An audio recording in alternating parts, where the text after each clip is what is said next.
Todo parece indicar, Osvaldo, que Joe Biden es el virtual ganador de estas elecciones, a menos que, bueno, cualquier cosa puede pasar si realmente puede llegar esta elección a las Cortes. ¿Qué piensas al respecto para empezar, Osvaldo? Bueno, feliz noche a todos los que están conectados con nosotros. Un placer saludarlos. Mira, partimos de que hay que diferenciar el ruido de la señal. ¿Qué significa esto? Muchos han comenzado a ver que en el tema de las encuestas, porque acá el tema de los medios de comunicación y un poco lo que ha estado centrada los esfuerzos de comunicación por parte de los medios ha sido en promedios nacionales, en encuestas nacionales que no necesariamente están midiendo lo que implica lo ajustado, lo pequeño que pueda estar cada uno de los estados. Justamente tú decías hace unos minutos que son 50 estados, son 50 leyes diferentes, son 50 formas de votar.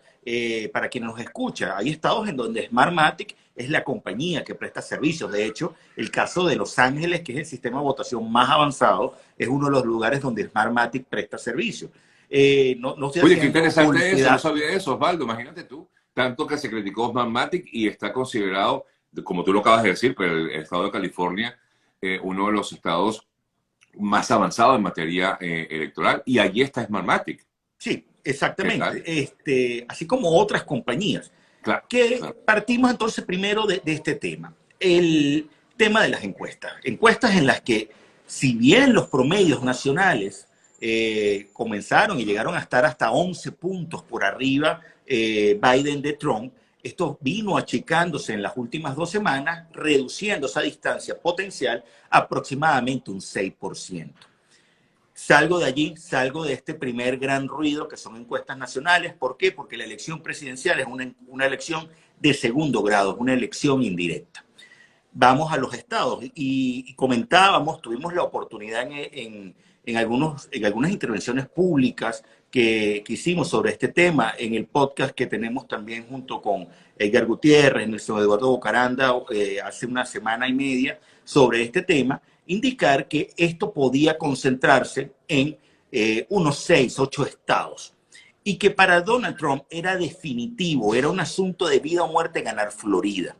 Y para Joe Biden era un asunto de vida o muerte ganar al menos 2 de los 3 estados de lo que se llama el Rust Belt. Ese Rust Belt es el medio oeste superior, en donde está Ohio, en donde está Pensilvania, lo acompaña parte de Wisconsin y parte de Michigan, justamente donde hoy estás viendo ese proceso de impugnaciones por parte de la campaña inicialmente de Trump. No descartemos que Biden impugne las elecciones de Georgia, impugne las elecciones de Carolina del Norte, al menos porque están tratando de mover y de revisar todo este conjunto de elecciones. Recordemos a quien nos escucha, el sistema electoral norteamericano implica tener 538 votos para un colegio electoral, de los cuales el que obtenga 270 es ratificado como presidente. ¿Ok? Entonces, en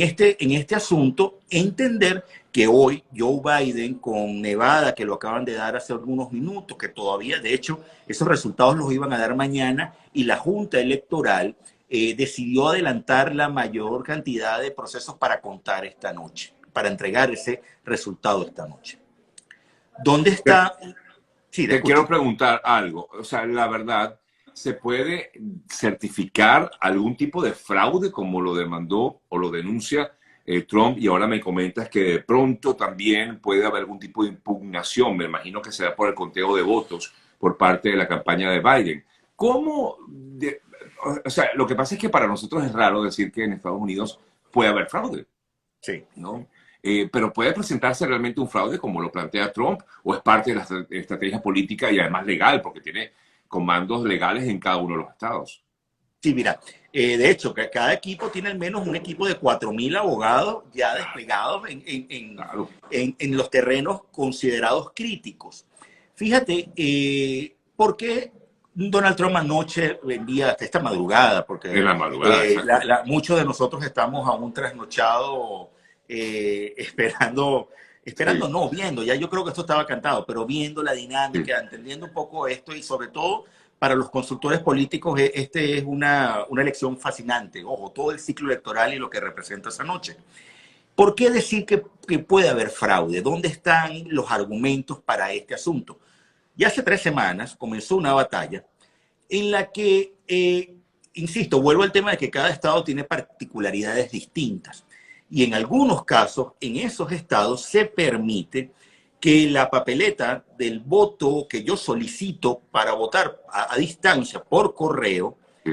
pueda entrar después del 3 de noviembre. Es decir, que yo voy a una oficina del correo postal norteamericano y entrego mi papeleta hoy y le colocan el sello 4 de noviembre recibida. Hay estados que tú puedes recibir papeletas hasta el 12 de noviembre, por ejemplo, el caso de Carolina del Norte. Hay estados, como el caso de Pensilvania, que de hecho allí sí efectivamente la Corte sentenció que iba a permitir 3 días para recibir las papeletas retrasadas, pero obligaba a que todo sobre de esa boleta electoral tuviera un sello antes del 3 de noviembre. Y esa Ok. batalla la gana de cierta manera adelantada Trump diciendo, mira, tú no me puedes permitir que comience a llegar una cantidad de papeletas. Claro, porque ahí sí se presta para un fraude total o Eh, una trampa, pues sí. ese es el primer argumento. El segundo argumento es que hay estados en donde yo te envío a ti doble papeleta, por si tú la dañas, ¿ok?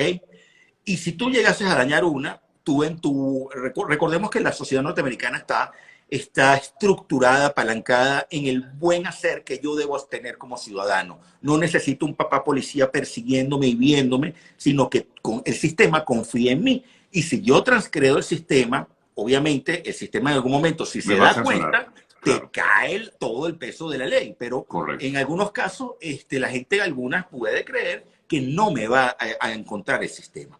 Entonces se sospecha que en algunos estados donde hubo envíos dobles, hubo algunos desastres, está documentado en la prensa, generaste o metiste probablemente el pie para una situación que pudiera generar una irregularidad en los votos adelantados por correo. Hay dos tipos de voto adelantado, el personal, ¿ok? Esos fueron Es que la 35. gente fue a votar antes de la fecha, Antes, exacto. esos son unos 35 millones de personas que efectivamente ejercieron su derecho de esa manera y para evitar filas, más que todo, para evitar este tema de aglomeración, distancia social, y unos 65 millones, 60, sí, aproximadamente, que enviaron estas papeletas por Por correo correo. para un total de 101 millones, al menos, 101 millones de votos en avance. ¿Dónde está el punto? De nuevo acá, no se pechó, no se persiguió y no se hizo a tiempo una situación que pusiera freno a cada uno de estos estados que aparentemente generaron procesos de daño. Te doy un tercer elemento que pasó ayer, el día de la elección. En uno de los estados del norte, disculpen ahorita que no recuerdo, es mucha data que uno mantiene en la cabeza, un juez federal ordenó que hubiera una revisión judicial en 12 centros postales, en 12 centros de congregación, de almacenamiento y distribución logística del correo de los Estados Unidos, para que en un proceso que arrancaba a las 3 de la tarde y tenía que terminar a las 4:30 de la tarde, barrieran y enviaran todas las papeletas que estaban retrasadas. ¿Por qué? Porque podía haber, tenemos que ver un tema en contexto también. Durante Claro, este año, claro. el Servicio Postal norteamericano ha estado con serios problemas. Ha habido un tema de fondos, ha habido un tema de acusaciones de corrupción. Hay gente que habla de operación Morrocoy derivada o impuesta desde la cúpula presidencial, desde la Casa Blanca. Hay gente que habla que eso no es así, que era un tema que lamentablemente es totalmente ineficiente el servicio, y comenzaron a dar muestras de que los correos, los votos no iban a llegar a tiempo. Y de hecho, muchas campañas hicieron un conjunto importante de ads políticos, de spot políticos, para decirle a la gente, apúrate. Y si tú no lograste entregar tu voto por correo, ve tú mismo, sal de tu casa y deposítalo en unas urnas especiales que están en todas las ciudades para consignar esos Bien. votos personalmente. Ahora, Osvaldo, ok, supongamos que efectivamente las cortes de estos estados, ante las impugnaciones que se presenten, porque bueno, ya fueron presentadas por lo menos en Pensilvania, para evitar que se siguiera más conteo, se presentó en Michigan, como lo hizo en el día de hoy el equipo de abogados de Trump, de la campaña de Trump. Supongamos que efectivamente prosperen estas impugnaciones. ¿Qué ocurrirá? Esto va a llegar a las cortes y las cortes deciden. ¿Visualizas algo similar a lo ocurrido en el año 2000 con la elección de Bush frente a Al Gore? Sí, por completo. Este proceso legal comienza el proceso como prácticamente todo el mundo, acusaciones, recusaciones, sentencia a un juez, hace la audiencia, yo puedo recusar al juez o yo puedo impugnar e irme a la escala superior, y esto Claro. significa que tú pudieras en esas batallas legales estirar el tiempo justamente y llegar a la Corte Suprema de Justicia. No en vano, la nominación de Amy Coney Barrett como Claro. Era magistrada vital. era vital para esto. Era vital Totalmente. porque simplemente necesitabas blindar un puesto en la Corte Suprema de Justicia y O sea tratar que de ya Trump tema. preveía que algo así iba a ocurrir, de alguna forma, ¿no? De hecho, él está hablando de fraude desde hace tiempo. Y como tú bien comentabas, en la madrugada hace este anuncio inesperado, porque todavía no se esperaba un anuncio de parte de Trump, y menos a las 3 de la madrugada. O sea que ya él venía preparando, digamos, desde el punto de vista político, esta estrategia, tal vez. Mira, Eh, sí, o todo fue completamente. dándose, pues. No, no, no, no. No. A ver, vamos a agarrar un portal especializado en tema norteamericano que es 538, en inglés escrito por completo. Y ellos en su análisis de encuestas, haciendo modelación matemática, hay mucho de inteligencia artificial una vez que llegan todas estas encuestas y corres y corres y corres los procesos múltiples veces a través de todo este tema de machine learning, tratando de modelar resultados probables. Y eso terminaba diciendo, Donald Trump tiene al día antes de la elección 10% de probabilidad de ganar. Y el amigo Biden tiene 90% de probabilidad de ganar. ¿Qué significa esto? Que eventualmente, ¿verdad? No es que Trump ya había perdido, pero vamos a ponerlo en una metáfora, no tienes una autopista de 8 canales para llegar, sino que Claro. tienes de repente una carreterita o una trocha, y la trocha, justamente, o sea, cuando tú comenzabas a analizar encuestas, lo que era Iowa, Arizona, Carolina del Norte, Florida, Ohio, Wisconsin, Michigan y Pensilvania, estos 8 estados, comenzabas a ver que era necesario para Donald Trump ganar Florida en primer término y era necesario para Joe Biden ganar Pensilvania inicialmente o tratar de ganar Michigan, Wisconsin, alguno de estos tres, porque en esa combinación lograbas aumentar tu probabilidad de éxito. Hay otro elemento. Mucha gente, hay un fenómeno que se llama espiral del silencio para los amigos de la comunicación, la teórica se llama Elizabeth Noel Newman, y esto implica que en algunas oportunidades tú ocultas tu opinión verdadera por temor a sanción moral. Y hay gente que le da de todo decir yo apoyo a Trump. ¿Y por qué hay gente que no le gusta decir que apoya a Trump? Por su forma, por su verbo, por su bocaza, Claro.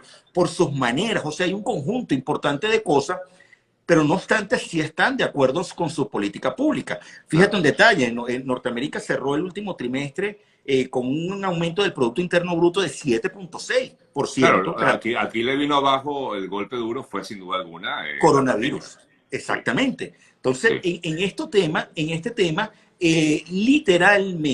literalmente te concentras en 8 estados y comienzas a interpretar que Biden tiene que hacer unos esfuerzos. Las campañas cambiaron por completo su estrategia de los últimos 10 días. Si tú revisas dónde estuvo Biden, dónde estuvo Pence, dónde estuvo Kamala Harris, dónde estuvo la Obama. hija de Trump, dónde estuvo Obama, y comienzas a ver, señores, estos se movieron Claro, en 6 estados. No salieron de claro, 6 estados claro. incluso en los últimos 4 días. ¿Por qué? Sí. Porque necesitabas mover a la gente. Y en ese justo mover a la gente terminaste haciendo lo que necesitaba una campaña electoral en tiempos de pandemia, mostrar gente, cosa que no mostró Biden. Los actos de Biden fueron algunos masivos, pero eran carros tocando a la gente corneta respetando esa distancia social. A la gente no le paró el tema de coronavirus y de hecho hay un estudio interesante lo leí hace un par de días de la Universidad de Stanford, que hablaba que en el momento de que el cálculo que ellos hacían era que todos estos actos masivos de Trump pudieron haber generado al menos 30.000 nuevos contagiados de COVID y cerca de 700 muertes, modelando de nuevo, estos son modelos matemáticos, para decir esto va a tener unos impactos, porque efectivamente el señor salió de lo que en la propaganda política, en las acusaciones de esa campaña del sótano, de basement. Este tipo lo que está es metido dentro de un basement tratando de controlar una campaña, cosa que no es verdad, pero esa era la acusación del contrario, y te llevó a una situación de salir y dar ese impacto de que estabas con todo el mundo. Claro, claro. Osvaldo, hasta ahora, según bueno, la mayoría de los medios, porque no todos, ¿no? Hay que destacarlo, pero hasta ahora los medios ya le dan Michigan a Biden y tendría 264 votos, le quedarían 6 votos. ¿Hay oportunidad, tendría Trump oportunidad de repuntar, de llegar a 270 antes que Biden? ¿O lograr? No, No, imposible. no Numéricamente es imposible. No, o sea, no es posible si no se aceptan los votos, estos votos retardados por correo. Es ahí donde está la estrategia de Trump, inicialmente. ¿Qué es lo que está buscando como el lugar? ¿Qué es lo que está buscando? Frenar esa situación y es Pero probable es que, fíjate tú, que pueda pasar. o sea, Michigan, que creo que era lo que él estaba buscando, ya lo daría, ya daría a Biden como ganador. Pero pudiéramos ver en las próximas horas una impugnación, no, una impugnación de la elección. Vamos a contar voto a voto.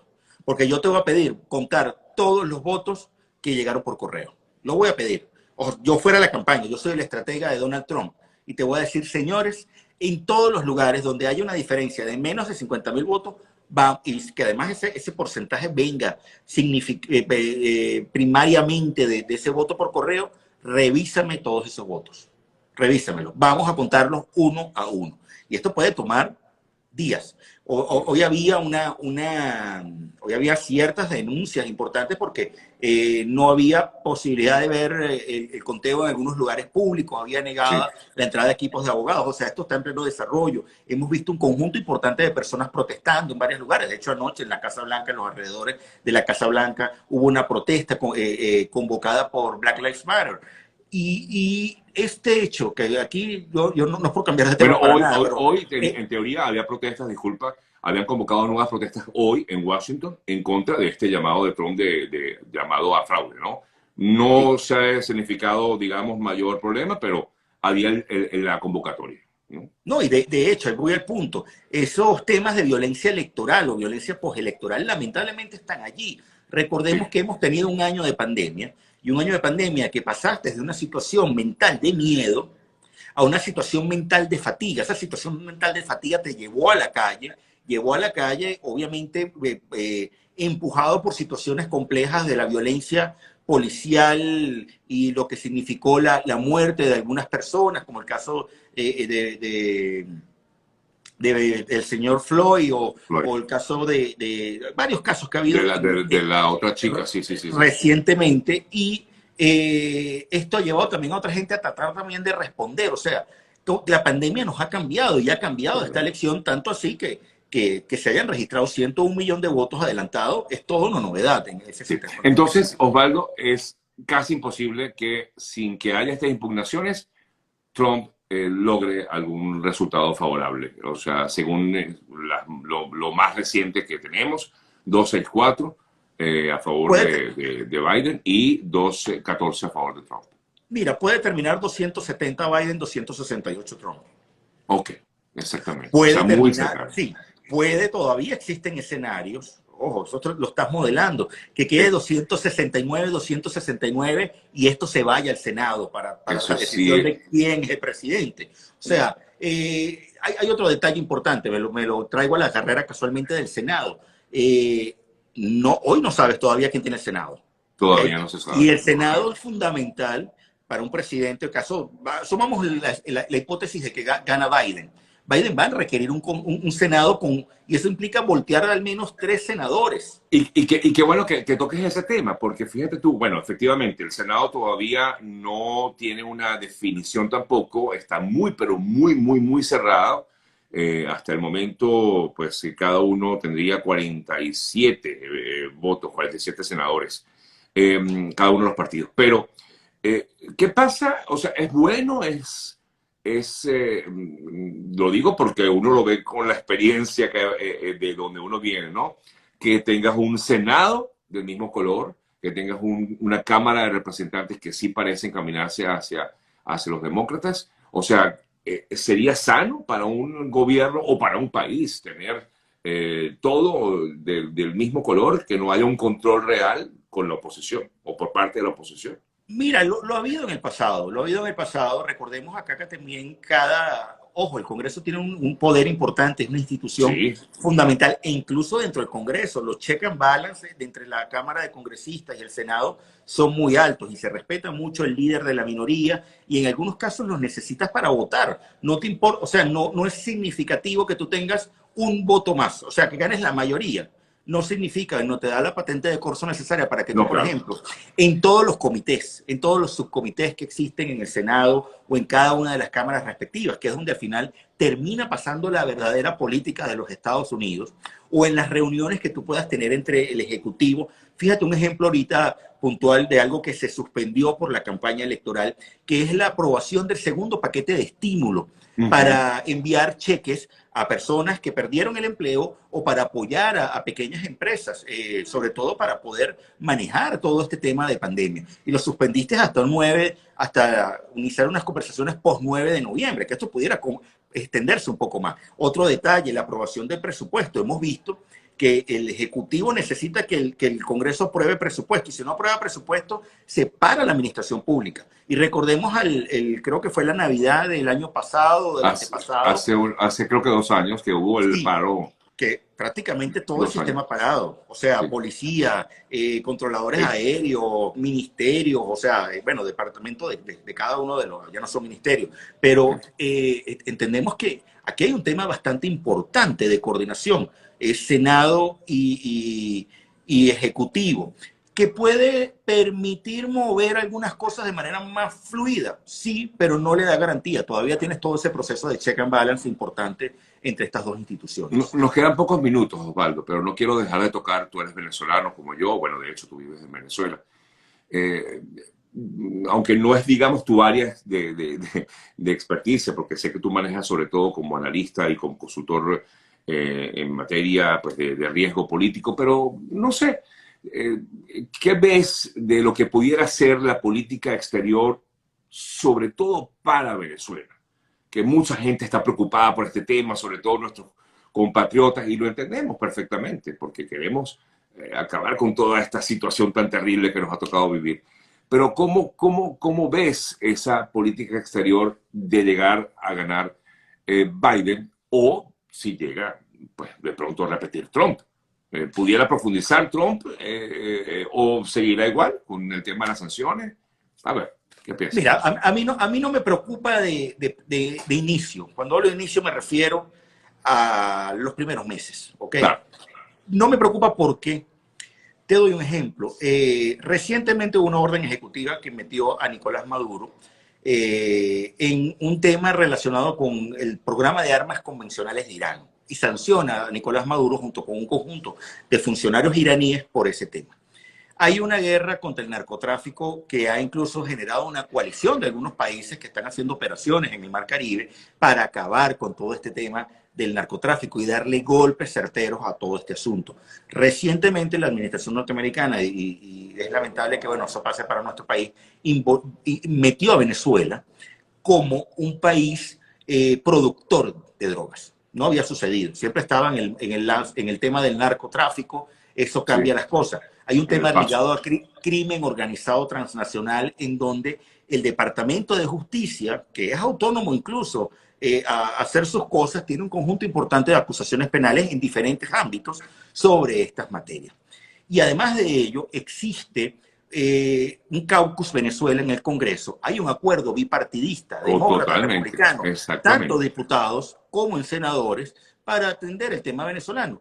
¿Dónde se concentra el tema hacia Venezuela? Que haya efectivamente, el primer punto, revertir, frenar la crisis humanitaria compleja que está atravesando la nación y muchos de nuestros compatriotas que lamentablemente han tenido que salir de manera forzada y necesitan atención en fronteras como Brasil, Colombia, o atención al tema, por ejemplo, crítico del tráfico ilegal de personas hacia Trinidad, hacia Curazao. O sea, aquí son muchas aristas conectadas, algunas con este tema de crimen organizado transnacional. La segunda arista está concentrada en tratar de disminuir las amenazas de Venezuela en materia geopolítica, sobre todo, me lo voy a ver en una visión estrictamente norteamericana, no estoy haciendo apología de América, sino sobre el papel que ve Estados Unidos en 20 años contra Irán, China, Rusia, Europa, entre otras naciones, y cómo ellos se están viendo. Y efectivamente las influencias que pueda tener un Irán con Venezuela, una Turquía con Venezuela, una Rusia con Venezuela, y cómo eso encaja en los planes de mediano y de largo plazo. Un tercer elemento está relacionado con que Venezuela pueda escoger a sus gobernantes de una manera justa, libre, transparente y verificable. Y eso lo quiere cualquiera de los dos partidos. Esa condición es sine qua non para yo decir, vamos a aceptar una elección como la que puede, entre comillas, el 6 de diciembre próximo, que no es una elección porque no tiene estas 4 características, y tratar de buscar que los venezolanos diriman su conflicto por medio de la asistencia a unas elecciones que tengan estas condiciones. En estos 3 puntos, palabras más, palabras menos, está centrado, yo creo, que la política exterior norteamericana. Obviamente, esto tiene unos elementos ligados a sanciones, en otros casos tiene elementos ligados a articular esfuerzos con otras naciones, Colombia, Brasil, Europa, Inglaterra, el Reino Unido, etcétera, para tratar de ver qué hacemos, cómo ayudamos a los venezolanos a que el pueblo venezolano se entienda y haya un proceso efectivo de transición a la democracia. Ahora, pero ¿qué crees cuál pudiera ser la política de Biden con respecto a Venezuela? ¿Acercamiento al régimen, por ejemplo, o continuar con esta otra política de Trump? ¿Más sanciones? Digo, si llega a ganar Biden, que es lo que parece ocurrir. Mira, yo creo que hoy pudiera generar un proceso similar a lo que tienes hoy sobre la mesa. Un pacto de unidad nacional. Lo que ya se ha planteado el gobierno de transición, que ha planteado el Departamento de Estado. Es así. Yo creo que no está fuera de esas líneas. Cuidado si de repente pudiera haber un tema, un proceso de negociación para, por ejemplo, que no se dé una sanción específica para la importación de diésel, tema importante para el tema de la distribución logística. O sea, tratar de buscar todavía ciertos espacios, pero la realidad, si uno escucha lo que han dicho sus asesores, lo que ha dicho Trump directamente sobre el tema venezolano, y aquí me permito un detalle, para el elector norteamericano, Venezuela no es un asunto. Punto. O sea, eso era un asunto de Miami-Dade, de Doral, de Broward County, un asunto de Florida. Pero esto no es un asunto de política pública nacional del elector norteamericano promedio, que le importa más la influencia de China, o que le importa más el tema de la amenaza terrorista, o que le importan otros asuntos. O sea, ahí hay que entender a un pueblo norteamericano y no ver en ese echo chamber, en esa cámara de eco, pensar que el mundo piensa de acuerdo a cómo yo me estoy viendo en el espejo. Es correcto, ¿no? Y que además que nosotros estamos en la cabeza de este mundo, y no es así. Y no es así, entonces. Mucho. O sea, sí, pero ha sido foco de discusión, pero no es que nosotros como venezolanos influimos en las decisiones que se toman aquí. No, sí, es como pensar que Trump ganó Florida gracias a los venezolanos. Nada que ver. No. Solo el 16% de hecho, del electorado, el 16% del electorado es latino en la Florida, y apenas probablemente el triunfo de María Elvira Salazar o el triunfo de Carlos Jiménez pudo haber hecho algo del voto venezolano, pero no es algo de que determine la política norteamericana, porque yo creo que aquí hay un tema importante de sesgo mediático, de bias mediático que lleva algunas anclas a decir cosas que no tienen sentido. Me lo regreso rápidamente al tema de Biden. Lo que pudieras ver es un proceso de negociación diferente con algunos actores. Vamos a tratar de explorar otra fórmula. Ya, pero tú ves una mesa, en una mesa sentado de pronto a Biden con Maduro o con algún representante del régimen. Hoy no lo veo. Claro, hoy ahorita no lo ves. Porque tienes una camisa de fuerza institucional, claro, en relación con Venezuela. No sería quizás ético por lo que ha dicho, ¿correcto? Claro, porque vendría en contra de lo que tú estás... o sea, tú quieres venderte como un campeón de la democracia. Si algo me permite un detalle, si algo fue desastroso, fue la política exterior de Barack Obama en relación con América Latina. Y Joe Biden fue su vicepresidente, brazo ejecutor de esa política exterior, incluso en algunos momentos por encima de sus cancilleres. Recordemos allí que él tuvo un par de cancilleres, de secretarios de Estado. Entonces, señores, hay que hacer mucha memoria y entender política pública, o sea, tratar de leer muchos medios para formarse una opinión, pero entender que al final del día parte de lo que permitiste, ese crecimiento acelerado de proyectos de corte autoritario en Latinoamérica, se debió a situaciones de dejar pasar. Y te hago esta última consulta, Osvaldo. ¿Y tú crees que eso es porque realmente dentro de el Partido Demócrata sí hay esa orientación socialista de la cual tanto también se ha hablado? Mira, no, yo no lo veo de esa manera. Lo que sucede es que ese partido agrupa un extremo completo desde la persona que está en el centro izquierda hasta el comunista más comunista. Si tuvieras el Partido Demócrata en Europa, fueran 4 partidos. No hay forma de que se entienda Sí, una Alexandria Ocasio-Cortez con, con un Joe Biden. No hay forma que un Bernie Sanders, por hablar de los del liderazgos extremo. más conocidos, Sí. se entienda con un Joe Biden. Curiosamente, por necesidad pusiste a entender a una Kamala Harris con un Joe Biden. Pero la realidad están en extremos absolutamente distintos. Lo mismo pasa en el Partido Republicano. Yo creo que lo que estamos viendo es parte de la crisis del modelo de la democracia, de la crisis institucional, y en donde más, además, estos partidos tuvieron que apelar a personas bastante mayores, 74 y 77 años, porque están atravesando una crisis de liderazgo. Hay que darle paso a nuevos liderazgos. Y cuidado si esta trae la lección para una nación de decir cómo refundamos partidos. De hecho, el Project Lincoln, que es un conjunto de republicanos que hicieron campaña en contra de Trump, súper interesante lo que hicieron en materia de comunicación política, Sí. en contra de Trump, ya dijeron hoy, señores, vamos por la refundación del Partido Republicano. Así como tienes un QAnon, así como hace unos años tuviste el Tea Party, que generó un conjunto importante de líderes que hoy están en las cúpulas del Partido Republicano. Todos estos fenómenos, al final, necesitas ver cómo hacer o dar los pasos necesarios para tener instituciones sólidas que permitan tener democracia sólida. Pero para ello requieres el concurso de los ciudadanos. No hay magia en ningún país. No hay magia que no pase de países sólidos, prósperos, sin que los ciudadanos aporten su grano de arena desde lo público, desde el espacio público. No necesariamente tiene que gustarme partido A, partido B, militar en un partido A o B. Las acusaciones que la gente hace es que tú eres trumpista, tú eres Biden, tú eres de Biden. Señores, ¿y cuál es el problema si lo soy? Eso es natural. Exacto. Porque eso es legal, es Total. legítimo. Tú no puedes estar poniéndole una letra escarlata, y estoy haciendo una alegoría, una película, vean de qué se trata, a cualquier persona para que los ojos escrutadores estén diciendo, tú eres tal cosa.